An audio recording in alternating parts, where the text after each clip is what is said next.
नमस्कार, आप देख रहे हैं अपना बिहार, आपके साथ मैं हूं अलीम अतर। बुलेटिन की शुरुआत बड़ी खबर से करते हैं। आरजेडी ने कांग्रेस की मांग को ठुकरा दिया है। दोनों सीटों पर आरजेडी ने प्रत्याशियों की घोषणा कर दी है। प्रेमचंद गुप्ता और एडी सिंह आरजेडी की तरफ से राज्यसभा के लिए उम्मीदवार होंगे। आरजेडी से ये दोनों उम्मीदवार बनाए गए हैं। तो प्रेमचंद गुप्ता और एडी सिंह को आरजेडी ने उम्मीदवार बनाया है और यह साफ कर दिया है कि कांग्रेस की जो मांग थी कि एक सीट राज्यसभा की उन्हें दी जाए, इसको पूरी तरह से आरजेडी ने ठुकरा दिया है। पहला श्री प्रेमचंद गुप्ता और दूसरे हमारे माननीय कल सांसद बनेंगे श्री अमरेंद्रधारी सिंह। यही दो व्यक्तियों को पार्टी के तरफ से राज्यसभा का उम्मीदवार घोषित किया जाता है। और चलिए अब जानते हैं कि आरजेडी की तरफ से उम्मीदवार बनाए गए प्रेमचंद गुप्ता आखिर हैं कौन। तो प्रेमचंद गुप्ता यूपीए 1 की सरकार में कंपनी मामलों के कैबिनेट मंत्री रहे हैं। इसके अलावा राजनीति में आने से पहले प्रेमचंद गुप्ता हांगकांग में रहते थे। लालू यादव के बेहद करीबी माने जाते हैं प्रेमचंद गुप्ता। कोल और आईआरसीटीसी घोटाले से प्रेमचंद्र का नाम भी जुड़ा हुआ है। पटना में करोड़ों की जमीन लालू परिवार के नाम करने का इन पर आरोप भी लगा था। तो प्रेमचंद गुप्ता के अलावा अगर हम बात करें अमरेंद्रधारी सिंह की, तो अमरेंद्रधारी सिंह पटना के दुल्हन बाजार इलाके के रहने वाले हैं। उनका भी रियल एस्टेट और केमिकल सेक्टर में बड़ा कारोबार है। अमरेंद्रधारी सिंह भूमिहार जाति से आते हैं और वो बिहार के पूर्व डीजीपी अभयानंद के बेहद करीबी माने जाते हैं। अभयानंद की तरफ से चलाए जाने वाले सुपर 30 को भी अमरेंद्रधारी सिंह ने फाइनेंस किया था। तो अब जब आरजेडी ने दो उम्मीदवारों की घोषणा कर दी है तो समीकरण को समझना भी जरूरी है। आरजेडी के पास कुल 79 विधायक मौजूद हैं, जबकि एक सीट के लिए 41 विधायकों की जरूरत होती है। और इसके अलावा जब 41 विधायकों के बाद अगर 79 में से घटा दिया जाए तो आरजेडी के पास कुल 38 विधायक बचते हैं, यानी कि 3 विधायकों की कमी। जबकि दूसरी सीट के लिए 41 और विधायकों की आरजेडी को जरूरत होगी।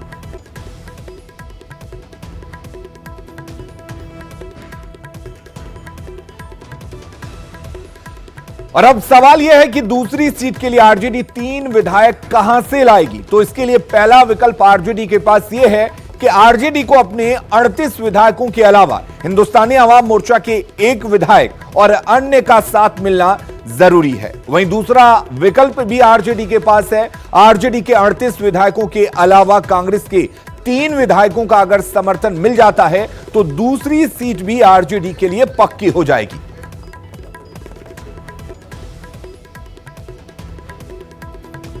तो आरजेडी की तरफ से उम्मीदवारों के नामों की घोषणा के बाद सियासत को समझना भी जरूरी है। आरजेडी ने कांग्रेस की एक सीट की मांग को ठुकरा दिया है और ठुकराने के बाद से यह बड़ा संदेश दिया है। कांग्रेस के साथ अन्य सहयोगियों के लिए भी यह साफ संदेश है कि सहयोगियों की प्रेशर पॉलिटिक्स से आरजेडी को कोई फर्क नहीं पड़ता है। विधानसभा चुनाव में से पहले आरजेडी किसी के दबाव में नहीं आने वाली है। इसके अलावा सीटों को लेकर आरजेडी अपनी ही रणनीति पर काम करेगी। लेकिन आरजेडी ने कार्यकर्ता की जगह कारोबारियों को मौका दिया है। एक उम्मीदवार सवर्ण और दूसरा पिछड़ा वर्ग का है।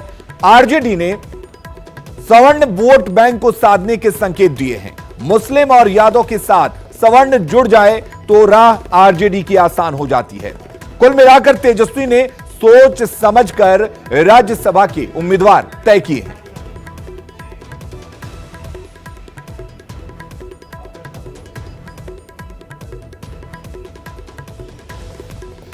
तो इस घोषणा के बाद, यानी कि राज्यसभा के 2 उम्मीदवारों की घोषणा के बाद से सवाल भी हैं। और सवाल यह है कि अगर कांग्रेस की बात की जाए तो क्या एक सीट के अलावा महागठबंधन से अलग होगी कांग्रेस। एक सीट जिस तरीके से कांग्रेस ने मांगी थी वो नहीं दिया गया आरजेडी की तरफ से। क्या अब कांग्रेस एकला चलो की राह अपनाएगी? बिना आरजेडी कांग्रेस सहयोगियों को क्या एकजुट करेगी जो दूसरे सहयोगी थे महागठबंधन के?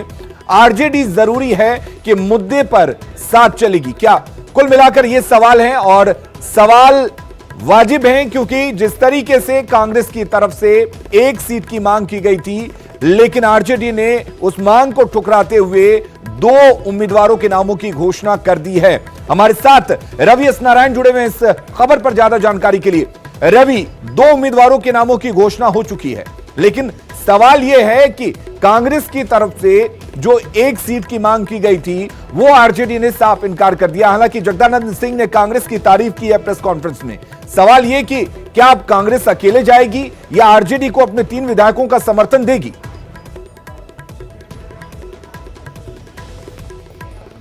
जी बिल्कुल अलीम, देखिए सवाल कई खड़े हो रहे हैं। सबसे बड़ी बात है कि कांग्रेस लगातार पत्र जाहिर कर करके ये खुले रूप से मांग करती रही है और याद कराती रही है अलीम कि पिछले लोकसभा में जो वादा किया गया था वो आरजेडी को निभाना चाहिए, लेकिन खुले तौर पर जब 2 सीटों का ऐलान आरजेडी ने कर दिया है तो कांग्रेस के सामने अब कोई विकल्प बचता नहीं है। सबसे बड़ी बात है कि इस ऐलान के जरिए कांग्रेस ने एक बात तो आरजेडी ने साफ कर दी है अलीम कि विधानसभा का चुनाव हो या फिर कोई भी चुनाव अब उनकी ही चलने वाली है।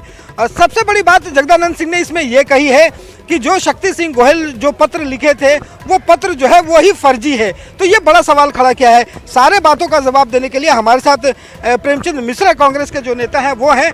जगदानंद बाबू ने तो बता दिया है कांग्रेस की औकात। उन्होंने कही है कि जो चिट्ठी लिखी गई थी, आप लोगों मांग कर रहे थे, वो मांग ही फर्जी थी।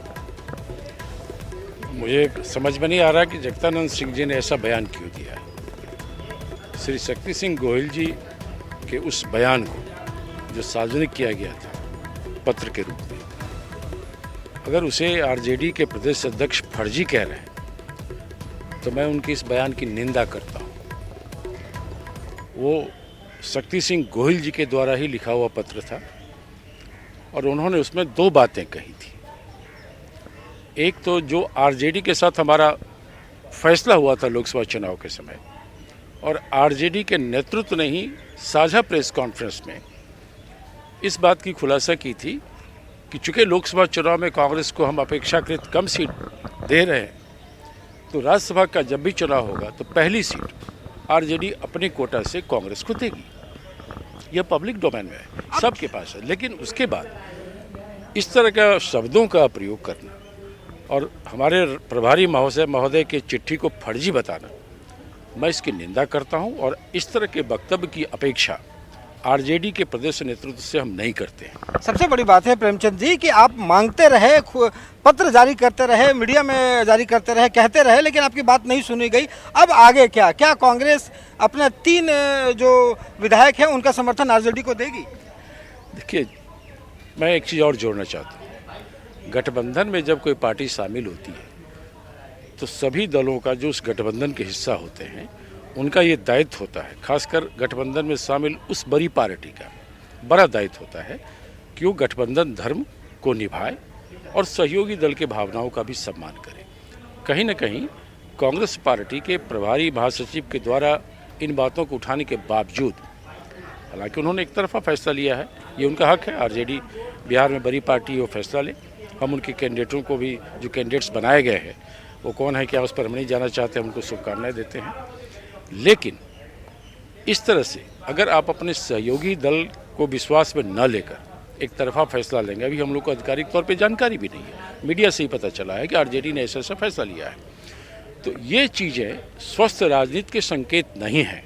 और अगर आप किसी अपने मित्र से कोई वादा करते हैं तो यह अपेक्षा की जाती है कि सहयोगी दल उस वादा को पूरा करे। इतना बड़ा ऐलान हुआ है प्रेमचंद जी, लेकिन इसकी एक बार भी बात कांग्रेस से नहीं की गई, न उनसे कोई रायशुमारी की गई। ये एक तरफा फैसला है कांग्रेस का, आरजेडी का। अब कांग्रेस क्या करेगी?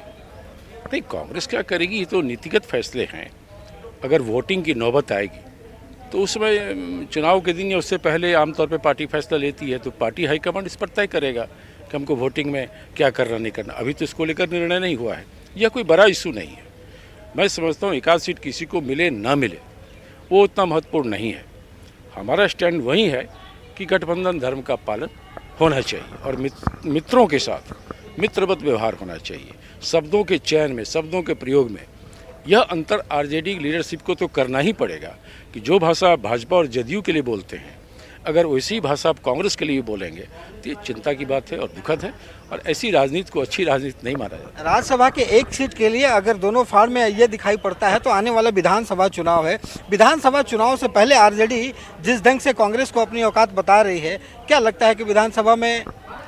अरे कांग्रेस की औकात तो भारतीय जनता पार्टी नहीं दिखा पाई, हमारी औकात को आरएसएस को भी ये ताकत नहीं है कि हमारी औकात दिखाए, तो अब ये औकात, हमारी औकात कौन दिखाएगा?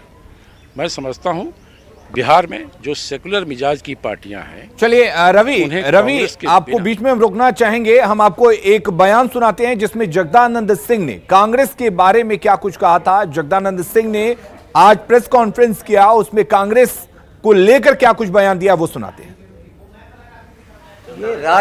ये राष्ट्रीय जनता दल के उम्मीदवार हैं। राष्ट्रीय जनता दल के उम्मीदवार की घोषणा राष्ट्रीय जनता दल के राष्ट्रीय अध्यक्ष के निर्देशानुसार प्रदेश के अध्यक्ष जगदानंद कर रहे हैं, इसलिए मैं नहीं समझता हूं कि इसमें अन्य किसी लोगों की आवश्यकता आज के लिए। कांग्रेस बार-बार आपको वादा याद दिला रही है कि वादा याद नहीं, कहीं नहीं ना, ये सब आप लोगों के माध्यम से चल रहा था। हम लोग के सामने किसी की भी चर्चा बात ऐसी नहीं हुई कभी नहीं। वो एक समझदार लोग हैं, पुरानी पार्टी है, हमारे मित्र हैं, वर्षों से हम लोग एक साथ मिल करके आगे चलते हैं। राष्ट्रीय स्तर पर हम कांग्रेस को सबसे अच्छी पार्टी मानते हैं और वो राज्य में सबों से अच्छी पार्टी राष्ट्रीय जनता दल के लोग मानते हैं। यही दोनों के भीतर अंडरस्टैंडिंग है और वर्षों से चल रहा है। तो हमारे साथ रवि एस नारायण जुड़े हुए हैं। रवि एस नारायण, हमने जगदानंद सिंह का वो बयान सुनाया जो आज उन्होंने कहा है। उन्होंने कहा कि इस बारे में कोई बात ही नहीं हुई थी। हालांकि उन्होंने डैमेज कंट्रोल करते हुए ये कहा कि कांग्रेस राष्ट्रीय पार्टी है, हमारी मित्र है। इस चीज को जरूर उन्होंने मेंशन किया।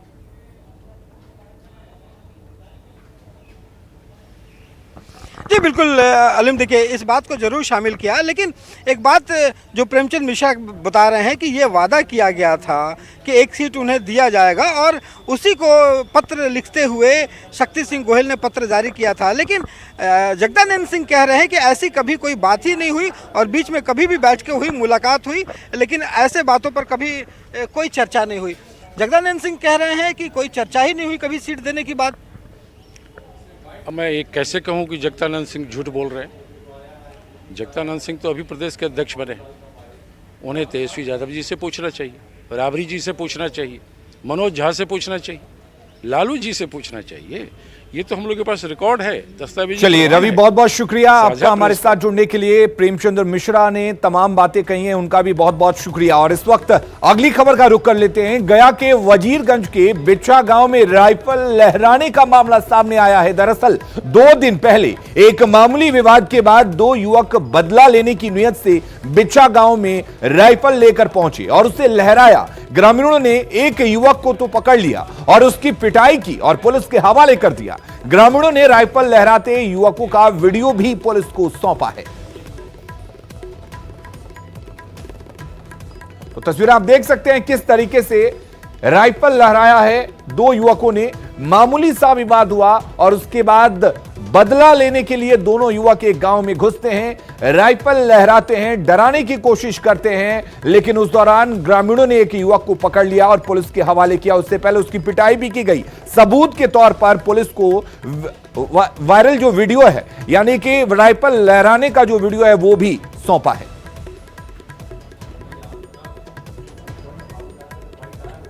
अगली खबर का रुख कर लेते हैं। कोरोना वायरस के बढ़ते प्रकोप और इसके लाइलाज होने की वजह से पहले दहशत का फायदा लुटेरे भी उठाने लगे हैं। पटना में केक शॉप से कोरोना की आड़ में लूट की वारदात को अंजाम दिया गया है। कोरोना वायरस को लेकर डर और दहशत का माहौल ऐसा है कि अब लोगों को चेहरों पर मास्क देखने की आदत हो गई है और इसी मास्क की आड़ में लुटेरे अपने नापाक मंसूबों को अंजाम दे रहे हैं। पटना के जक्कनपुर थाने के ठीक सामने केक शॉप की ये तस्वीर देखिए। मास्क के साथ पहुंचा ये कोई ग्राहक नहीं है बल्कि लुटेरा है। जब तक इस लुटेरे ने पिस्टल नहीं निकाली तब तक केक शॉप के मालिक और कर्मचारी को ये लुटेरा आम ग्राहक ही लग रहा था। लेकिन पिस्टल निकालने के बाद उन्हें हकीकत का एहसास हुआ और जब तक ये कुछ समझ पाते, दुकान में मास्क लगाकर पहुंचे 2 लुटेरों ने 20,000 नगद लूट लिए और बाइक से फरार हो गए। बेखौफ लुटेरों ने केक शॉप में लूट की वारदात अंजाम देने के बाद एक बार फिर दुकान में धावा बोला और इस बार केक, पेस्ट्री और अन्य सामान लूटने लगे। लेकिन इस बीच दुकान के मालिक ने जक्कनपुर थाने में इसकी खबर दे दी थी और मौके पर पुलिस पहुंच गई। पुलिस को दुकान की तरफ आता देख एक लुटेरा जो बाइक स्टार्ट किए हुए बाहर ही था, वो फरार हो गया। वहीं दूसरा लुटेरा जो दुकान के अंदर था, उसने भागने के लिए दौड़ लगा दी। फरार होने की लुटेरे की कोशिश को स्थानीय लोग और पुलिस ने धराशायी कर दिया और दुकान से 50 मीटर दूर उसे पकड़ लिया गया। गिरफ्त में आया लुटेरा खुद को सानू बता रहा है और उसकी हिमाकत देखिए कि हाजत में पुलिस के सामने उसने एक बार फिर इसी केक शॉप को लूटने का ऐलान किया है। पुलिस ने सानू के पास से लूट के रुपए और पिस्टल बरामद किए हैं। राजधानी पटना में इस लूट की वारदात ने पुलिस प्रशासन पर भी सवाल खड़े किए हैं कि आखिर बिहार में अपराधियों की हिम्मत कितनी बढ़ गई है। न्यूज 18 के लिए पटना से संजय कुमार की रिपोर्ट। तो इस लूट के बाद कई सवाल भी उठ रहे हैं और सवालों से पहले इस खबर को समझने की जरूरत है। और समझने की बात यह है कि क्या खौफ को अपराधी अपना हथियार बना रहे हैं? मास्क पहनकर आने का अपराधियों का क्या यही मकसद है? कोरोना से लोग डरे हुए हैं, भयभीत हैं, इसी का फायदा उठाया जा रहा है अपराधियों के द्वारा। चेहरे को भी छुपाकर गए हैं अपराधी और डराया गया है और डराने के बाद से लूट की वारदात को अंजाम भी दिया गया है। तो कुल मिलाकर आपको इससे डरने की जरूरत नहीं है, बल्कि सोच समझकर इसका मुकाबला करें, क्योंकि कोरोना वायरस से बचने के लिए अपराधी अब मास्क का सहारा ले रहे हैं और यही मास्क पहनकर वो लूट की वारदात को अंजाम भी दे रहे हैं। रुक करेंगे इस वक्त एक और बड़ी खबर की। सहरसा से बड़ी खबर है, जहां पर कलेक्शन एजेंट की हत्या की गई है। निजी फाइनेंस कंपनी के एजेंट की हत्या कर दी गई है। अपराधियों ने गोली मारकर हत्या की है। वीर कुंवर सिंह स्कूल के पास इस वारदात को अंजाम दिया गया है। तो निजी फाइनेंस कंपनी के एक एजेंट की हत्या कर दी गई है। लगातार सूबे में अपराधी बेखौफ हैं। सहरसा की घटना है जहां पर कलेक्शन एजेंट की हत्या की गई है। निजी फाइनेंस कंपनी का यह एजेंट है जिसकी हत्या की गई है। आपको बता दें कि सहरसा की यह घटना है। छपरा के बेलदी में दबंगों ने दलितों की बस्ती में जमकर हंगामा किया। आरोप यह है कि दलितों के साथ मारपीट की गई और तोड़फोड़ भी की गई है। घटना में 24 से ज्यादा लोग जख्मी हुए हैं। पुलिस ने मामले में 5 लोगों को गिरफ्तार कर लिया है।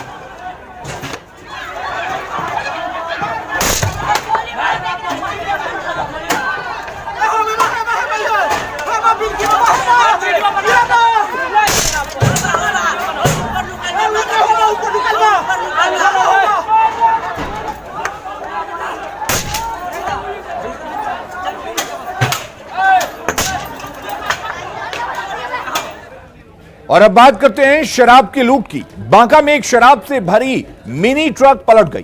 ट्रक के पलटने के बाद शराब का कार्टन जमीन पर बिखर गया। आसपास रहने वाले लोगों को जैसे ही इस बात की भनक लगी, पलटे ट्रक में शराब के कार्टन लूटने के लिए लोग वहां पर बड़ी संख्या में पहुंच गए। आप तस्वीरों में देख सकते हैं किस तरीके से कार्टन हाथ में लेकर लोग भाग रहे हैं।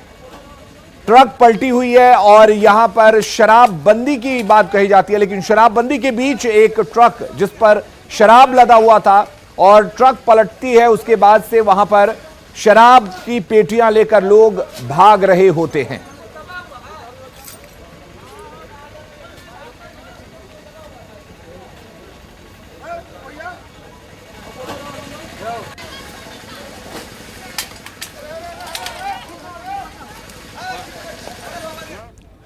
और अब इस घटना के बाद से सवाल ये उठ रहे हैं कि शराबबंदी वाले बिहार में आखिर कहां से आई शराब की इतनी बड़ी खेप। शराब बरामदगी की बात कही जाती है, लेकिन कैसे आखिर ये बॉर्डर को क्रॉस करते हुए ये मिनी ट्रक शराब लेकर पहुंचा। कई थानों से गुजरकर बांका तक आखिर ये शराब की भरी हुई मिनी ट्रक कैसे पहुंच गया। क्या बिहार में शराब को खपाने की कोशिश थी? और सवाल यह भी है कि शराबबंदी है और कहां से इतनी बड़ी शराब की खेप पहुंच गई। और बिहार में कोरोना वायरस को लेकर प्रशासन सतर्क है। अब तक 52 मरीजों के सैंपल लिए जा चुके हैं। गया और पटना एयरपोर्ट पर अब तक 18,671 यात्रियों की जांच की जा चुकी है। 144 लोगों को निगरानी के लिए नामांकित किया गया है। 14 दिनों की निगरानी पूरा करने वाले मरीजों की संख्या 71 है। हालांकि राहत की बात यह है कि अब तक बिहार में एक भी पॉजिटिव केस सामने नहीं आया है। स्वास्थ्य विभाग के प्रधान सचिव संजय कुमार ने यह जानकारी दी है।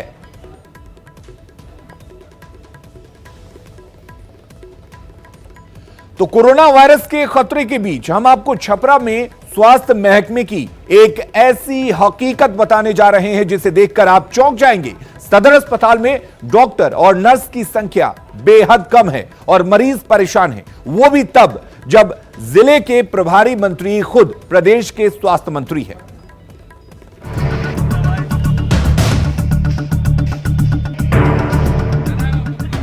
अस्पताल के बाहर मरीजों की कतार, निबंधन कार्यालय से कर्मचारी गायब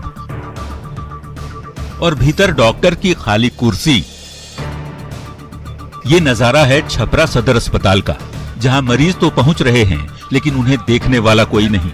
जिले में भगवान भरोसे चल रहे स्वास्थ्य महकमे की ये तस्वीर तब है जब देश भर में कोरोना वायरस को लेकर सतर्कता बरतने का दावा किया जाता है।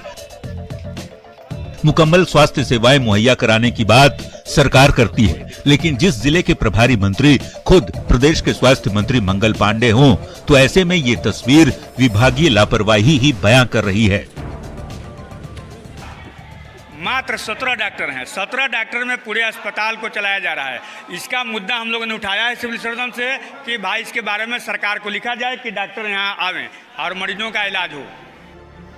अस्पताल में 70% डॉक्टर हैं ही नहीं, जिनकी तैनाती है भी वो सप्ताह में 2 से 3 दिन गायब ही रहते हैं। अस्पताल में 72 चिकित्सकों की जरूरत है, लेकिन 18 ही पदस्थापित हैं। 4 अस्पताल प्रबंधक की भी जरूरत है, लेकिन सिर्फ एक ही कार्यरत है, जबकि 200 नर्सों की जरूरत है और सिर्फ 17 नर्स ही कार्यरत हैं। मरीज परेशान हैं, लेकिन अस्पताल प्रबंधन लाचार। सुनिए सिविल सर्जन का बयान। हम लोग किसी तरह चला रहे हैं, रात दिन हम आप लोगों की सेवा में। अगर 12 बजे भी हमको कॉल जाता है किसी मरीज के साथ कोई प्रॉब्लम है, तो मैं खुद आके यहाँ पर उसका मैंने प्रयास करता हूँ कि सॉल्व हो जाए।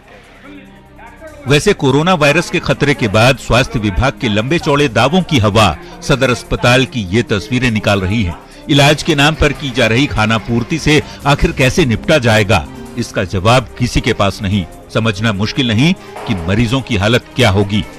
न्यूज़ 18 के लिए छपरा से संतोष गुप्ता की रिपोर्ट। अगली खबर का रुख करते हैं बेतिया से। अगली खबर है जहां पर कुर्ता फाड़ होली खेलने से मना करने पर 13 साल के एक मासूम की बेरहमी से पिटाई कर दी गई। बच्चे के शरीर पर जख्म के गहरे निशान हैं। बताया जा रहा है कि बच्चे को लाठी और लोहे की सरिया से पिटाई की गई। बच्चे के पिता ने शिकारपुर थाने में शिकायत कर न्याय की गुहार लगाई है। स्थानीय लोगों के मुताबिक बच्चे के साथ साथ उसके पिता और जीजा की भी पिटाई की गई। परिजनों के बयान के आधार पर पुलिस ने मामला दर्ज कर मामले की जांच शुरू कर दी है। होली में दारू पी कर मौज मस्ती करते रहो तो डॉक्टर तो मार लो। आज कथी से मारो? लाठी से, बांस से। होली में पी खा के गोइनी से माना कर जामा गंजी फरल बोलो सो अब हमर लइका दामाद गइल तो बहुत ज्यादा मार दिल। न्यूज़ 18 बिहार झारखंड पर खबरों का सिलसिला लगातार जारी है। बने रहिए हमारे साथ।